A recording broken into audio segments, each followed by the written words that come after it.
Padre, instrúyenos más por el Evangelio. Queremos entender la palabra para nuestra salvación, para más santificación. Así que rogamos, pues, tu misericordia esta mañana sobre nuestras mentes, sobre nuestros corazones. Déjanos ir, por favor, a través de tu palabra, acompañados de tu Espíritu, para que Él nos lleve, pues, a los pastos que bien nosotros necesitamos. Oramos, Señor, en el nombre de nuestro bendito Salvador Jesucristo. Amén. Hoy vamos a mirar, hermanos, el relato del hombre de la mano seca. Hay cosas que no pueden ser justificadas o defendidas. Sería sumamente necio hacerlo, pues se caen de su peso. ¿Acaso, les pregunto, hermanos y amigos, la belleza de un amanecer o un atardecer pudiera ser o tendría que ser defendida? ¿No es en sí mismo bello y hermoso? Hay cosas que no necesitan justificación, se caen de su peso. Yo no tendría que explicarle una hora qué es lo bello de un atardecer. Usted simplemente lo mira y se rinde ante esa belleza. No sé si ha visto la genialidad de una maqueta bien hecha, de una ciudad en miniatura. Yo le pregunto, ¿tendríamos que invertir una gran cantidad de tiempo tratando de justificar que en verdad quien la hizo tiene habilidad manual y es un genio con sus manos? No, es obvio su talento. Usted queda simplemente pasmado ante una muestra. Hay cosas que sencillamente son injustificables, ahí están. Pero hermanos y amigos, ¿alguno podrá poner en duda la indecible misericordia y compasión de Cristo? Es decir, hermanos, tendríamos que rebuscar por toda la Biblia, debajo de cada piedra, a ver dónde vemos un poquito de compasión de Cristo. Hermanos, si algo caracterizó a Cristo, fue su exhibición continua y sostenida de compasión por el pecador. Es esa mezcla, llamémosle así, perfecta, esa armonía perfecta entre poder y misericordia. Mis hermanos, póngase a pensar en un ser todopoderoso, pero que no fuera misericordioso. En lugar de darnos ánimo, nos daría miedo a alguien con todo poder, sin nada de compasión. Pero en el otro lado, póngase usted a pensar, alguien muy misericordioso que no tuviera el poder para hacer nada. ¿De qué le sirve? Pero en el Señor encontramos esa armonía perfecta entre un poder misericordioso, y el Señor nos enseñó esto en este pasaje.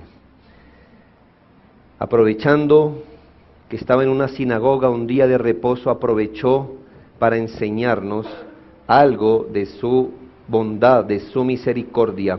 Él nos enseñó que hacer el bien es lo que Él vino a hacer, y que no hacer el bien, cuando se tiene la potestad de hacerlo, es hacer el mal. No hacer el bien cuando se tiene la potestad para hacerlo, es hacer el mal. El que peca por omisión al hacer el bien, peca por acción al hacer el mal. El que peca por omisión al hacer un bien, está pecando por acción, haciendo un mal. En este texto vamos a mirar lo que el Señor Jesús enseñó del día de reposo. Segundo, lo que el Señor Jesús demostró un día de reposo. Y finalmente lo que el Señor Jesús recogió de la condición del hombre, un día de reposo. Así que lo primero, lo que el Señor Jesús enseñó del día de reposo. El evangelista pone ante nosotros otra vez un evento ocurrido en un día de reposo, como lo miramos hace 8 días, mediante el cual vuelve a mostrar que Él es Señor de todas las cosas, aún del día de reposo. Recordemos el principio del sermón pasado. El Señor enseñaba qué es o no lícito hacer el día de reposo con sus instrucciones verbales, 2 con lo que hacía y 3 con lo que avalaba. ¿De dónde recibimos la instrucción de qué es o no lícito hacer un día de reposo? 1, con lo que el Señor instruía verbalmente, 2, con lo que Él hacía, marcándonos como un ejemplo, y 3, con lo que Él avalaba, con lo que Él dejó hacer, con lo que Él permitió hacer. Entonces vemos aquí al Señor del día de reposo obrando en este texto de manera que cada asunto escrito aquí es una profunda enseñanza para nuestra instrucción. En primera medida nos dice el versículo 6 que Él entró en la sinagoga un día de reposo. Él entró en la sinagoga un día de reposo. Y recordando Lucas 4:16, dice, vino a Nazaret donde se había criado y en el día de reposo entró en la sinagoga conforme a su costumbre y se levantó a leer. ¿Qué nos está aquí enseñando el Señor del día de reposo? Pues no necesita decirnos nada, porque Él, además de instruirnos verbalmente, nos instruye por lo que hizo y cuál era su costumbre los días de reposo. ¿Cuál era? Asistir a la sinagoga. Fue al lugar que había sido destinado para orar y explicar la palabra de Dios. Y esto es un poderoso ejemplo de lo que el Señor nos enseña de un día de reposo, de un día del Señor. Esto se constituye para el pueblo de Dios en una normativa, de quienes decimos ser sus discípulos. Ir al lugar donde se ora, ir al lugar donde se explica la palabra de Dios.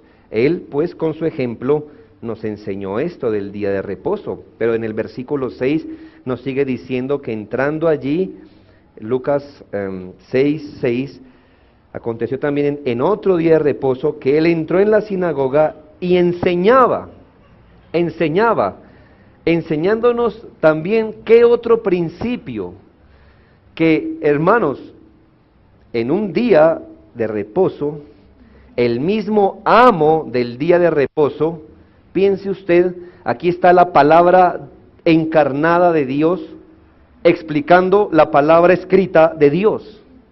Es un privilegio esos días para su contexto, para la humanidad, para quienes lo estaban escuchando. Uno de los propósitos más solemnes del día del Señor es reunirnos no para cualquier cosa, sino para escuchar la palabra de Dios. El Señor honró el día del Señor diciéndonos con su ejemplo que estar expuestos a sus enseñanzas es algo que deberíamos estar siempre haciendo allí.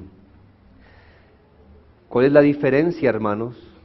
Que a diferencia de esta época donde estaba la palabra encarnada de Dios enseñando, hoy tenemos la palabra escrita de Dios, pero finalmente es la palabra de Dios la que nos hemos reunido a escuchar. Dios mismo en esa época, en la persona de su Hijo, estuvo presente de una forma especial en la sinagoga cuando Él enseñaba la palabra, pero hoy también, hermanos, creemos que cuando se abre la palabra de Dios un día del Señor, Él también está presente de una forma especial. entiéndalo así.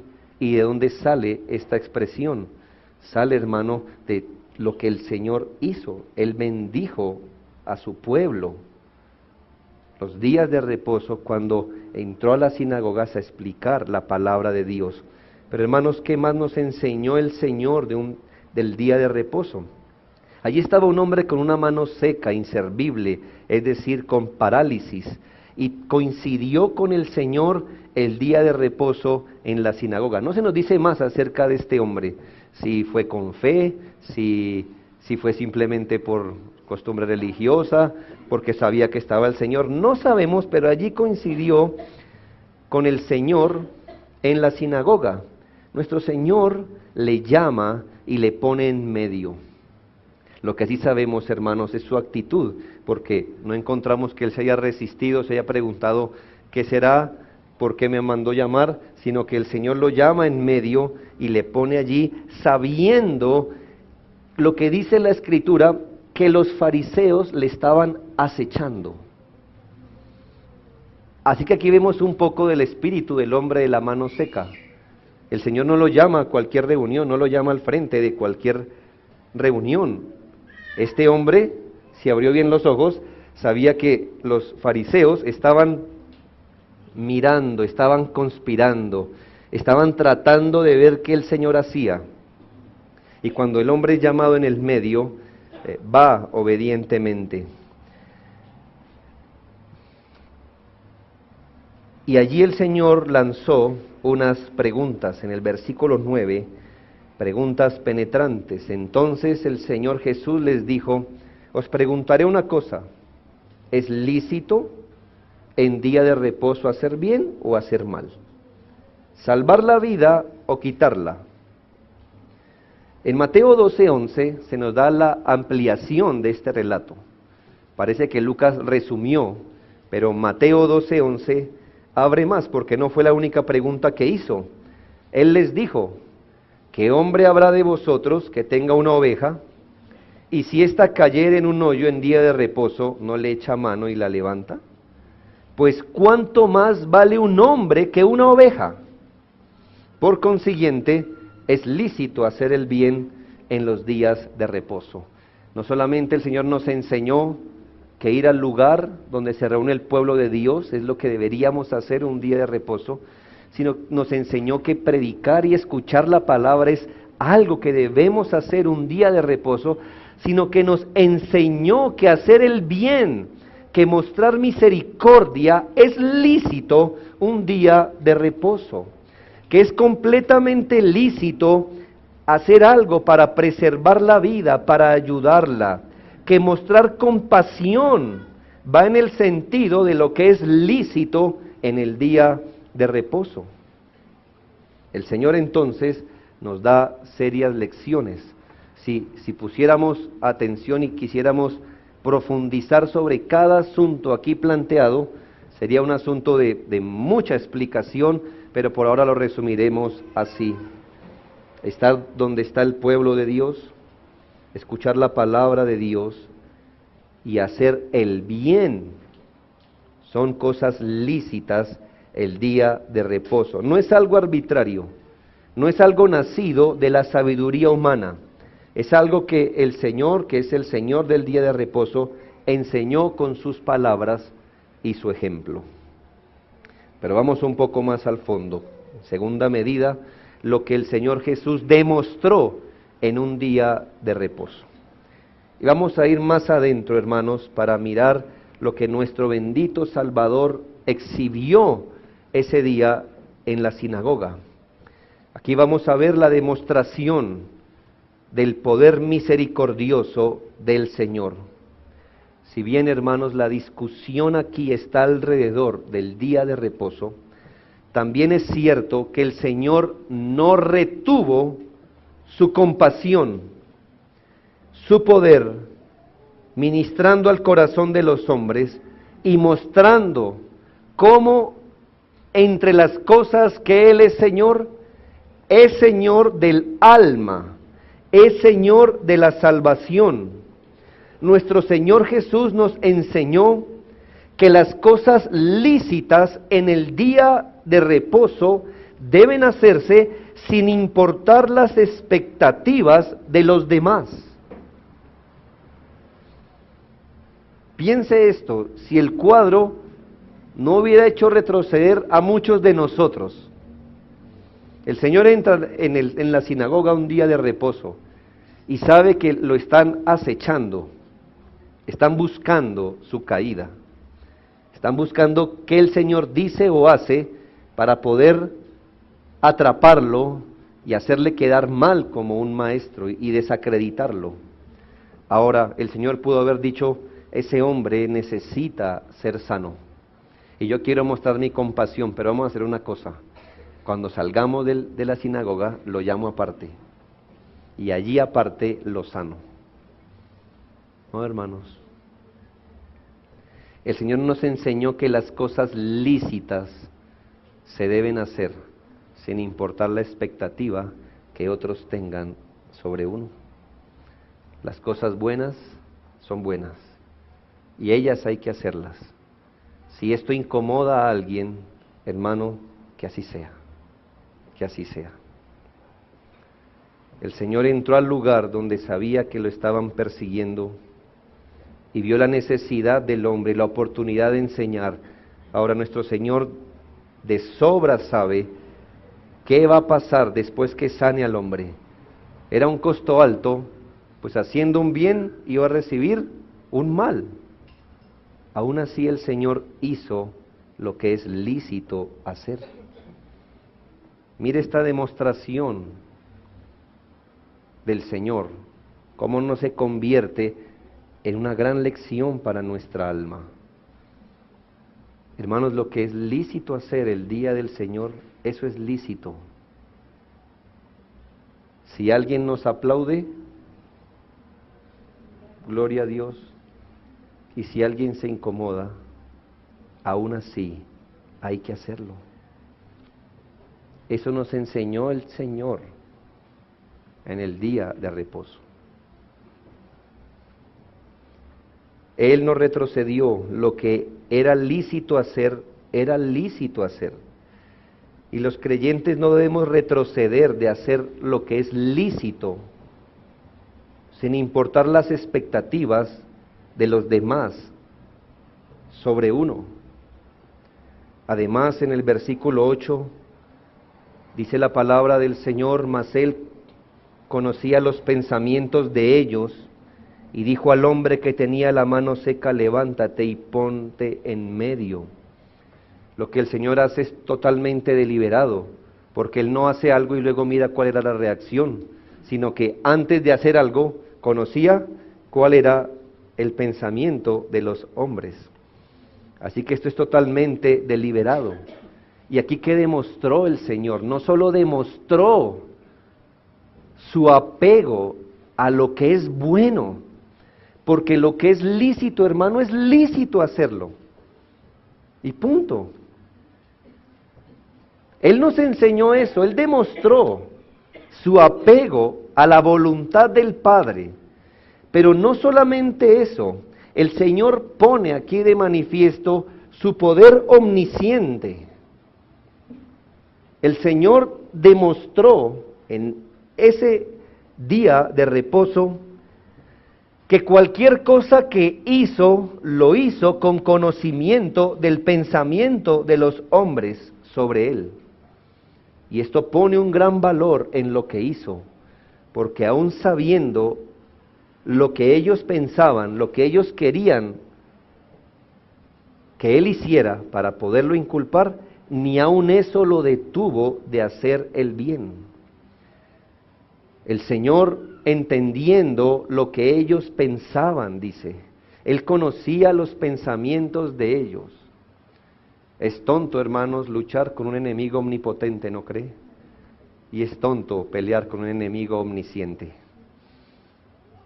¿Usted iría a la batalla con un enemigo que sabe sus movimientos? Es tonto, ¿no? Y con un enemigo que es todopoderoso. Pero aquí están estos fariseos, tratando de mirar cómo hacen caer al Señor, pero el Señor ya conocía sus pensamientos. Así que el Señor hace las preguntas retóricas precisas para atravesar la gruesa capa de legalismo y obstinación en los fariseos. Estas preguntas no las hace para darse él una información. Con estas preguntas el Señor está asaltando el fuerte del corazón de los fariseos. Él lo que quiere es ponerlos en evidencia. Él no está diciendo, les voy a decir estas preguntas a ver qué opinión tienen ellos de esto. Está diciendo estas preguntas para exhibir públicamente la necedad de ellos. El Señor hace las preguntas correctas. Sus preguntas están interesadas en atravesar la estructura externa que ellos tenían, falta de devoción a Dios y amor al semejante. En Marcos 3:5, como complemento de este evento, la palabra de Dios nos ofrece un cuadro. Son muy pocos los textos que nos muestran los afectos del Salvador, y este es uno. Entonces, mirándolos alrededor con enojo, entristecido por la dureza de sus corazones, dijo al hombre, extiende tu mano. El punto es este, hermanos, el Señor hace las preguntas y entiende que ellos no quieren una respuesta de Dios. Él entiende que la negativa de los fariseos a responder las preguntas que él estaba haciendo no es por ignorancia. Cuando el Señor les dice, ¿quién de ustedes que tiene una oveja y se cae en un hoyo no la recogería? ¿Quién de ustedes? Y ellos se niegan a responder. Pero no porque no sepan cuál es la respuesta, es porque son rebeldes y no quieren darle la razón al Señor. Ellos quieren desafiarlo. Ellos quieren ir sin razones válidas ni escriturales a contradecir al Señor.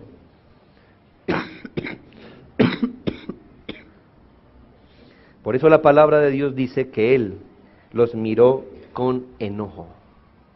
Con enojo. Sí, hermanos, el Señor de toda compasión se enojó en esa ocasión. A esos hombres les faltó lealtad, les faltó firmeza, les faltó sinceridad. Pero también dice que eso entristeció al Salvador, ver la dureza de sus corazones.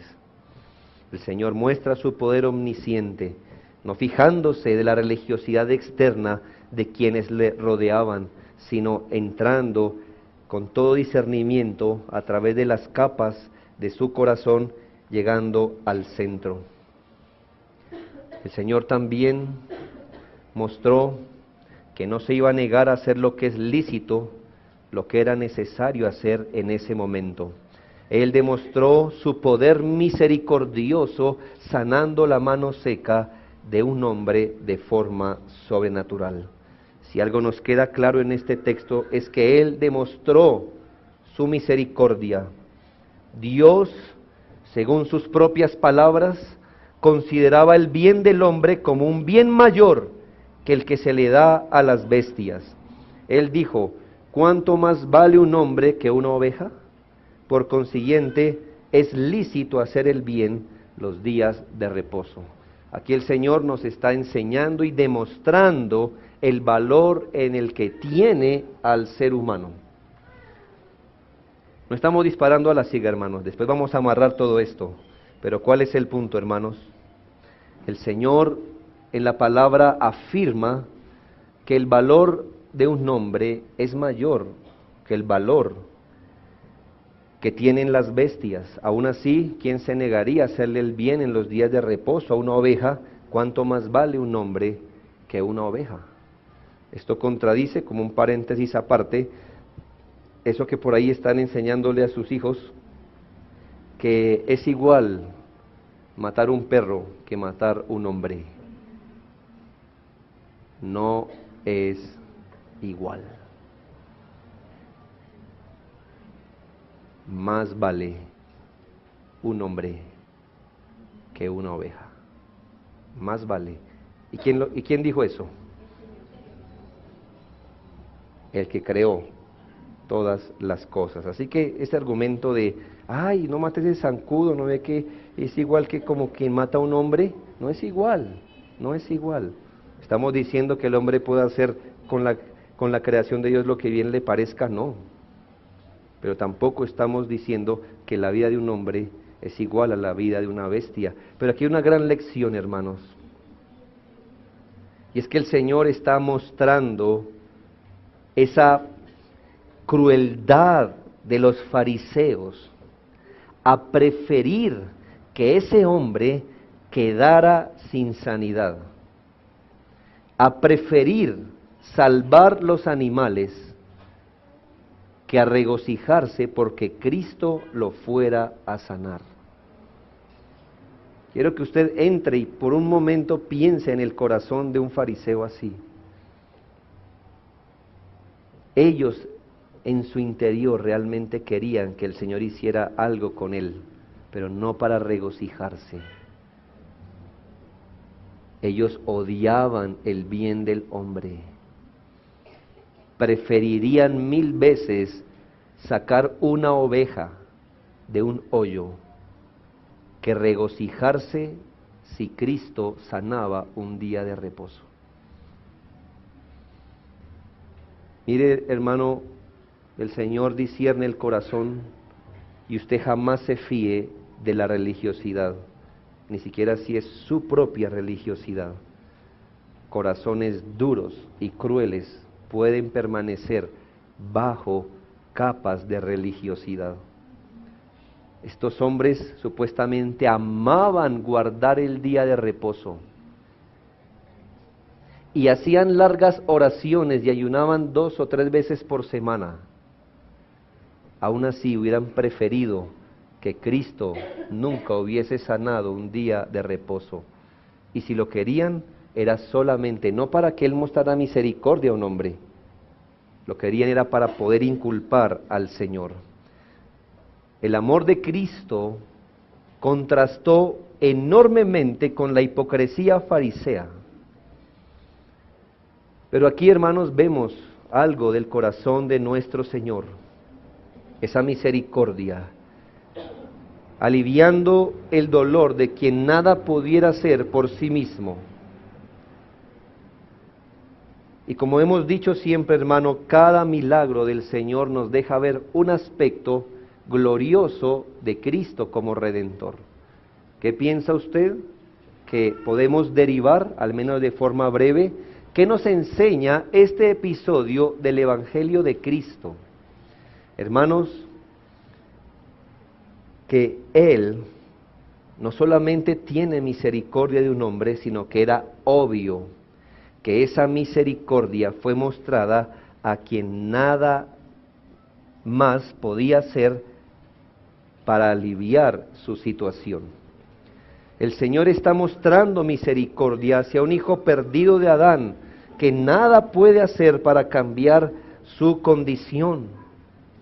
El Señor mostró misericordia, esa mezcla armónica de poder divino y misericordia divina para aliviar a un hombre. Quizá muchos de ellos no consideraron a este hombre como merecedor de un favor divino. No era un hombre que merecía este favor.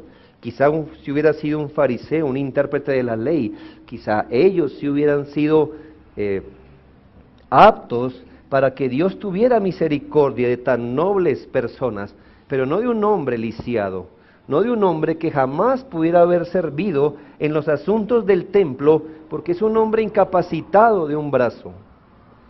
Pero el Señor no se detuvo ante las expectativas humanas. Él muestra misericordia inexplicable y soberana. No sabemos, hermanos, por qué eligió al hombre de la mano seca, cuando quizá había más enfermos en ese lugar. No sabemos por qué se paró ante el cojo en Betesda, diciendo la Biblia que había tantos esperando que el lago fuera revuelto. ¿Por qué de tantas personas Él solo pone la mirada en unos y allí alivia su necesidad. No sabemos.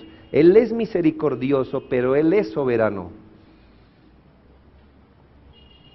Pero hermanos, jamás, expliquemos lo que lo expliquemos, jamás usted y yo podemos dudar de la misericordia y compasión del Salvador.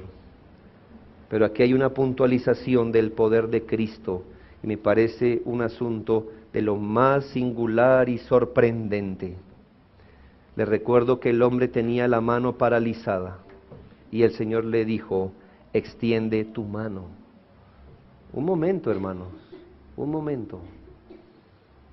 Pues si su problema es ese, que su mano está paralizada, y el Señor le dice: tu mano. Es decir, ¿quieres ser sano? ¿Quieres ser sano? Extiende tu mano. Pero ¿cuál es el problema? Pues que precisamente ese es el problema, que él no puede extender su mano, que él no puede hacer lo que el Señor le está pidiendo hacer. Su mano no le servía, estaba caída, estaba seca, estaba inservible, pero el Señor de todas las cosas le ordena que extienda su mano para que sea sano, y milagrosamente, junto con su orden, le da el poder para realizar lo que pide. Qué ilustración maravillosa de lo que es la salvación. Dios mira al pecador y le exhorta y le ordena que se arrepienta y crea. Y usted pare un momento ahí. Yo le pregunto, ¿cuál es el problema de decirle a un pecador que se arrepienta y crea? Pues el problema es que exactamente es eso lo que no puede hacer. No puede hacer. Por eso es un pecador que está sin Cristo, porque está muerto en sus delitos y pecados. Este hombre no quiere ni puede arrepentirse ni creer. No quiere arrepentirse y creer, pero tampoco puede arrepentirse y creer. Pero el Señor, en su gracia soberana, como lo hizo esa vez en la sinagoga, ha mirado a algunos hombres y junto con la orden de creer y arrepentirse, les ha dado la capacidad para que crean y se arrepientan y sean salvos. Es una misericordia soberana e inexplicable. ¿Por qué? ¿Por qué el Señor optó por darle a usted la capacidad de extender la mano seca, para hablarlo en metáfora? ¿Por qué lo miró usted en misericordia? Y no solamente le dijo extiende tu mano, sino que junto con su palabra le dio el poder para hacerlo. Hermanos, aquí está una mezcla armónica y maravillosa de lo que es un poder misericordioso, soberano. Lo mismo ocurrió, hermanos, cuando el Señor se para frente a la tumba de Lázaro, un hombre muerto hace 4 días, y el Señor le dice: Lázaro, ven fuera. Bueno, ¿cuál es el problema? ¿Cuál es el problema con esa orden? Que Lázaro precisamente está muerto. Lázaro no puede hacer lo que el Señor le ordena hacer. Pero ¿dónde está el milagro de la compasión poderosa de Dios, de Cristo? Que junto con la orden le da el poder para poderlo realizar. Y dice la Biblia: Lázaro, ven fuera. Y el que había muerto salió, atadas las manos y los pies con vendas, y el rostro envuelto en un sudario. Y aquí está la palabra que nos interesa. El Señor le dijo: extiende tu mano, y dice el versículo 10, y él lo hizo así, y luego su mano le fue restaurada. No podemos explicar mucho esto, pero él pudo extender su mano antes de ser restaurada. Pero así opera el Señor en la salvación. Él ordena a los hombres creer en Cristo para ser salvos. Pero antes que crean en Cristo, Él mismo les da la capacidad para que puedan hacerlo, y cuando creen en Cristo son salvos. Él, el Señor, nos ilustró de forma maravillosa que en su misericordia no solo procuró el bien de este hombre, sino que le dio la capacidad para cumplir lo que Él le mandó y así mostrarle misericordia. Y por último, lo que el Señor Jesús recogió de la condición del hombre, un día de reposo. Lo que el Señor recogió, no encontré quizá otra palabra, que al final, ¿qué extrajo el Señor de la condición del hombre? ¿Qué pudo recoger Él? ¿Con qué quedó? Ves un relato así, hermanos, y tú no puedes creer la respuesta de la gente ante este milagro. Piensa esto, hermano. Un auto, una flota se va a un precipicio y abajo está gente herida, gente muerta. Tú te das cuenta, tú parqueas el carro a la orilla del camino, amarras una cuerda, bajas por el precipicio, coges a uno, subes, y cuando subes está un policía de tránsito el cual te da un parte por estar estacionado al lado del camino. Tú dirás, ¿qué es esto? Y aquí está un hombre, hermano, que ese día se levanta como de costumbre con su mano paralizada, enjuta, flaca. ¿Sabe cómo se ponen los miembros cuando no se usan, no?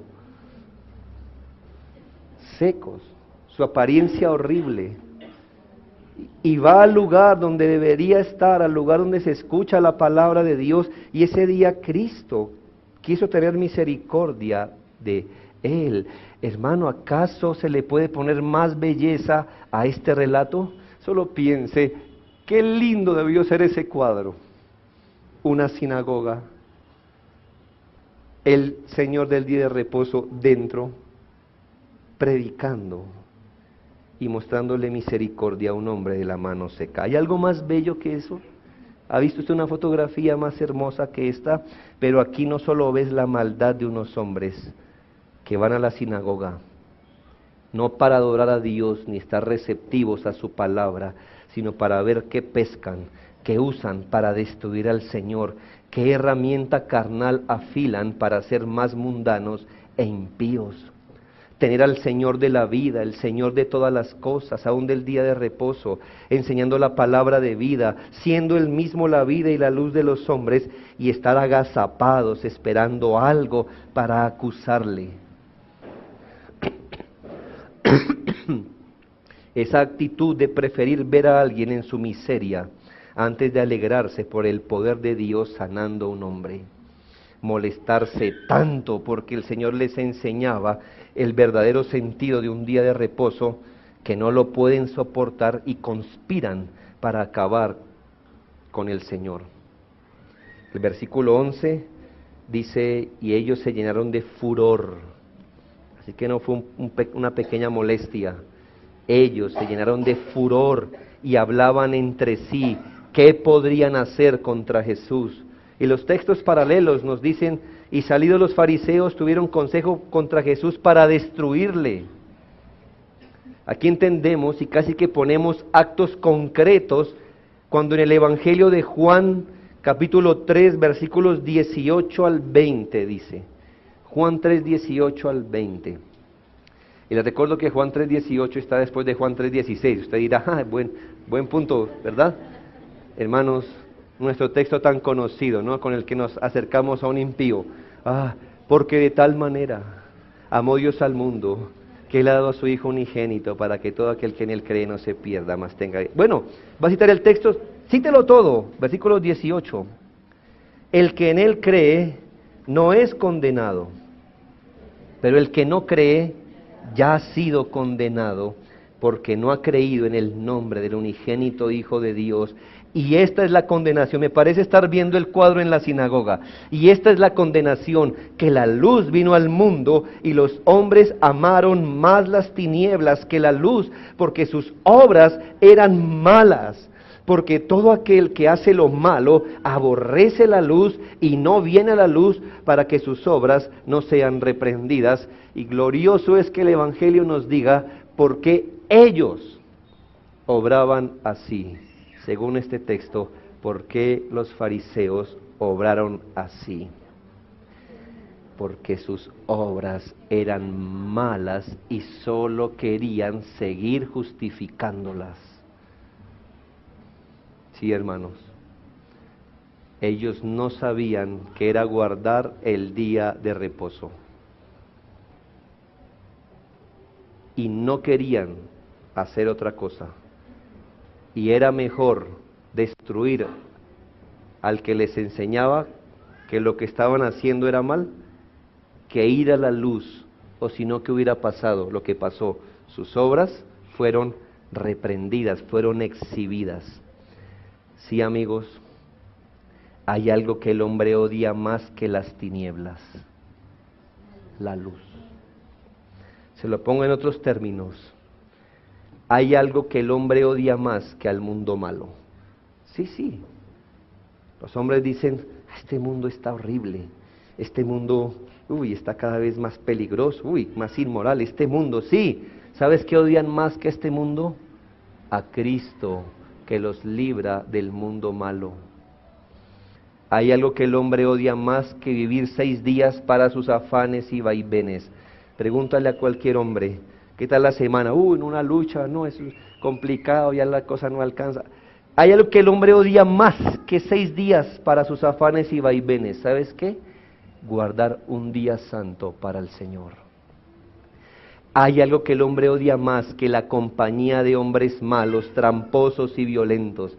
En mi trabajo hay gente envidiosa, hay gente tramposa, ese Transmilenio, mucha inseguridad. El barrio Lisboa, mire, bueno, hay cosas, hay algo que el hombre odia más que la compañía de hombres malos.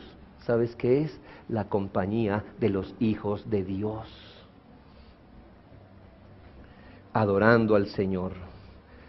La elección que hacen diariamente nos muestra qué es lo que más aman y a qué le huyen, qué es lo que aborrecen. Solo así podemos entender cómo unos hombres en el día de reposo, cuando se supone que alguno debería estar más dedicado a Dios, en el lugar donde se supone que uno debe estar más consagrado a Dios, delante del cual uno debe estar más consagrado a Dios, se vuelve más pecador.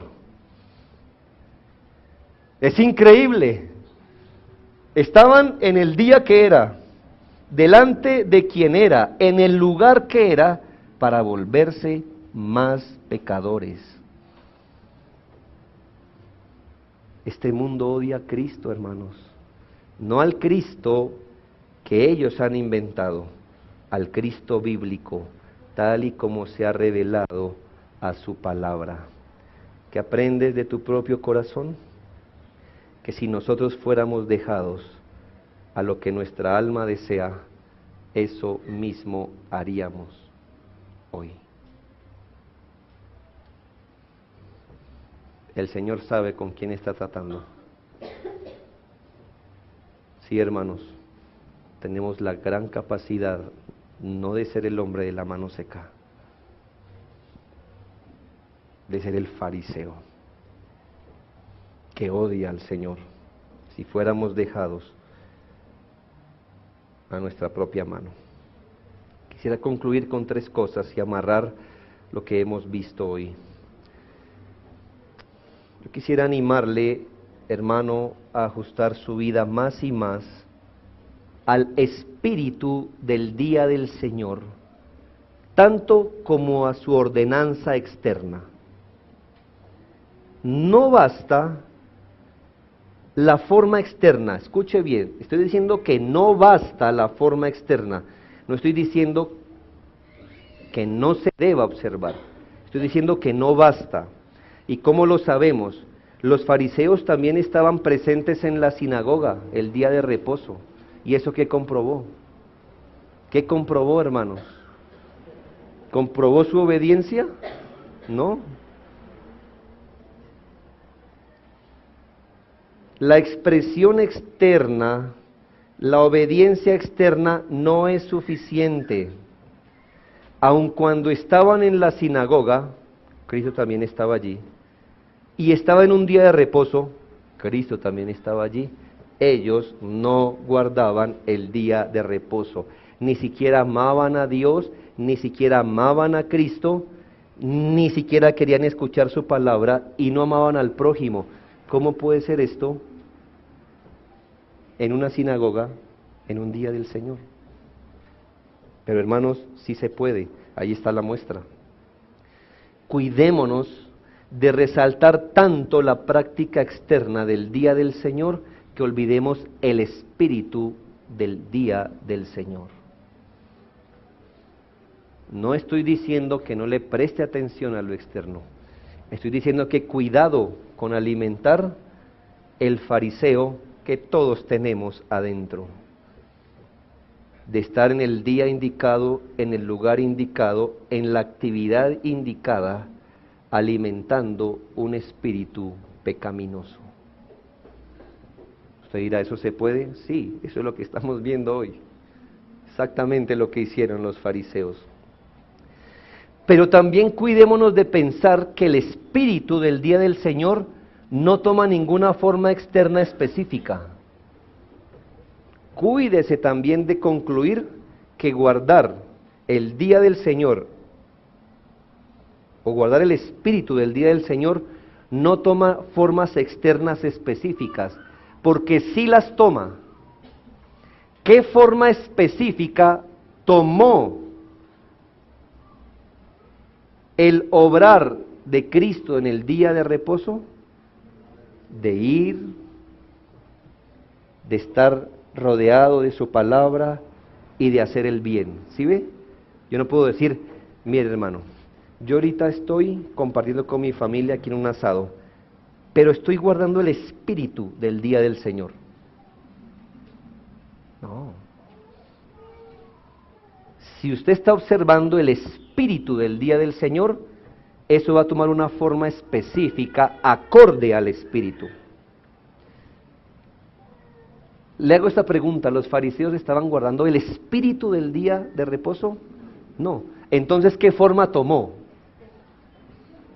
Una mezcla de un rito externo con críticas, con acechanzas, con ganas de matar. ¿Sí ve? El espíritu tomó una forma específica. Ahora, hermano, si le estoy diciendo, no basta con la forma externa, pero tampoco estoy diciendo que la forma externa está de más. Es nuestro deber meditar en estas palabras de Cristo y ver si acaso no hemos quebrantado su día por omisión en otros aspectos. ¿Cómo qué? Como venir a guardar el día del Señor escuchando su palabra y negarnos a servirnos espiritualmente unos a otros. Hermanos, estar en el culto está bien, por supuesto, es algo que deberíamos hacer un día de reposo. Pero tengo problemas contra ti si sales de este lugar corriendo sin ministrar a tus hermanos, sin orar unos por otros, sin llevarnos las cargas unos a otros. Te congregas para adorar a Dios, eso es maravilloso, pero nos congregamos para escuchar y aplicar la palabra de Dios también, para servirnos espiritualmente, para aliviar nuestras cargas. El Señor nos enseñó que eso es lícito hacerlo hoy, y Él lo hizo hoy. Él lo hizo hoy. Hermanos, no es algo que decimos, temo, porque nosotros digamos, hoy estoy guardando el día del Señor, muy bien, termina el culto y nos ponemos a hablar de fútbol, nos ponemos a hablar de la política, nos ponemos a hablar, y entonces yo te pregunto, ¿quieres observar el día del Señor? Pues haz lo que es lícito hacer. Y no te concentres solo en la parte negativa, yo no hago, pero entonces, ¿qué haces? Y no te concentres solo en estar aquí en los cultos. Estoy diciendo que eso está mal. No, eso es lo que deberíamos estar haciendo, pero no es suficiente. Ajustémonos más al día del Señor. Que Dios nos ayude, hermanos, no sea que vengamos solo a orar y cantar y no mostremos misericordia y no servirnos los unos a los otros, porque de eso también se trata el día del Señor. Yo no estoy pensando en darnos plata los unos a los otros, en darnos mercado los unos a los otros. No estoy pensando en eso, mis hermanos. Estoy pensando en la ministración a los santos que nos debemos unos a otros. Tú vienes aquí y te alimentas de la palabra y luego te vas. Perfecto por lo que hiciste, pero el Señor nos mostró que además de ir a una sinagoga a predicar, también buscó hacer el bien a otros. Así que hermanos, 6 días tenéis para hablar de cuantas cosas os parezcan. Hoy es el día de hacernos bien unos a otros. Hoy es el día de ministrarnos unos a otros. Yo entiendo, no me lo tome de la forma legalista, ¿no? A menos de que vaya usted con la Biblia y hable un hermano, porque ahora no le puedo hablar si no le cita ningún versículo. No es eso, ¿entiende? Pero hermano, hoy es el día donde debemos escuchar del pueblo de Dios este tipo de ayudas, este tipo de ministración. Segundo, queridos hijos de Dios, por la fe en Cristo, gloriémonos del milagro de la salvación de la que hemos sido objetos. Partiendo del hecho, hermano, que la palabra de Dios afirma nuestra completa incapacidad para venir a Cristo por la fe y hallar salvación. Parta de eso, completamente incapaces. Ahora usted preguntará, ¿cómo es que estamos en la fe si éramos incapaces? Bien, tenemos un hombre incapaz de salvarse, tenemos un requisito para la salvación, arrepentirse y creer. Esa es la orden de Cristo. Pero, ¿cómo podremos ser salvos si parte del problema es que no queremos ni podemos creer ni arrepentirnos? Y es allí donde le digo que gloriémonos en el milagro de la salvación, porque Él nos dio la capacidad de hacer lo que Él ordena. Y junto con la orden nos dio la capacidad. ¿Te has puesto a pensar que esta es una recreación de lo que pasó antes de la creación? ¿Cómo fueron creadas todas las cosas? Y dijo Dios, sea la luz, y la luz fue hecha. Y hermanos, y cuando un alma es salva, el Señor que dijo sea la luz, también dijo sea la fe, y esta es hecha en un hombre. Dice la palabra de Dios, porque Dios que mandó que de las tinieblas resplandeciese la luz, es el que resplandeció en nuestros corazones para iluminación del conocimiento de la gloria de Dios en la faz de Jesucristo. Gloriémonos, hermanos, de que nuestro Señor, en nuestra incapacidad, nos haya dado el poder de ir a Cristo, cuando precisamente nuestro problema es que ni podíamos ni queríamos. Y por último, queridos amigos, niños, jovencitos que no han creído, adultos, jóvenes, usted está donde debe estar hoy. Usted está escuchando lo que debería escuchar hoy. Usted está delante de quien debería estar hoy para hallar salvación. Pero, ¿qué hay en su alma hoy? ¿Acaso hay incredulidad? ¿Acaso hay resistencia? ¿Acaso hay burla? ¿Acaso hay liviandad? ¿O la más elaborada y rigurosa religiosidad? Debes saber, amigo, que el Señor que está aquí, como estuvo en aquella sinagoga hace 2000 años, conoce su alma, conoce su corazón, sabe lo que usted hace cada vez que es expuesto a la predicación. ¿Qué tiene en su alma cuando la palabra es predicada? ¿Qué hay en su alma? Pues el Señor discierne sus pensamientos tan claro y fuerte como si usted gritara. Amigo, no añada condenación a su condenación y no añada más dolor a su ya desaprobada vida. El Señor que sanó a un pobre hombre que nada podía hacer, es tan poderoso y misericordioso para salvar a todos los que arrepentidos y con fe creen en Él. La misericordia y compasión de Cristo para salvar es tan obvia que rechazarla no solo es el mayor crimen, sino la mayor locura.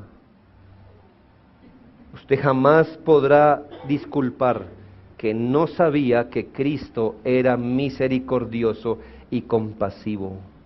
Es tan obvio que se constituye en el mayor crimen rechazar los brazos y las manos compasivas de Cristo. Arrepiéntase y crea en el Señor para ser salvo, oh hombre de alma seca y paralizada. Crea en Cristo y sea salvo. Oremos. Padre,